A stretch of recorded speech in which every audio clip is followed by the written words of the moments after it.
سو اس میں تمام چیزیں موجود تھیں. ہم نے سی ڈی بھی کہا، جس طرح میں نے بڑی مشکل سے 12واں صفحہ ان کو پڑھوایا، وہ بھی ساری قوم نے دیکھا، پڑھنے کو تیار نہیں تھے. اور وہ جب الیکشن کمیشن پنجاب کا وہ مراسلہ پڑھا گیا تو اس میں اس قدر جو ہے انکشافات تھے.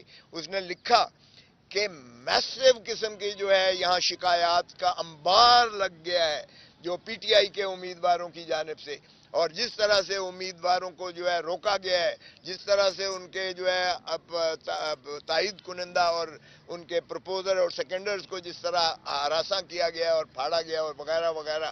تو یہ کیا لیول پلینگ فیلڈ دی جا رہی ہے؟ بہت لمبا ایک چٹھی میں نے پڑھ کے بڑی مشکل سے سنائی، جس پر انہوں نے کہا کہ آئی جی اور پنجاب اور چیف سیکرٹری پنجاب اور ایڈوکیٹ جنرل کو نوٹس دیا جائے.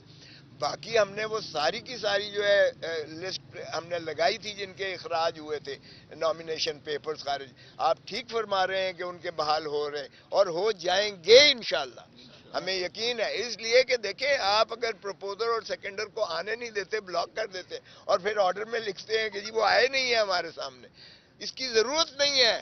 قانون میں اس کی ضرورت نہیں ہے. وکیل چلا جاتا ہے کافی ہے، ریپرزنٹیٹو چلا جاتا ہے کافی ہے.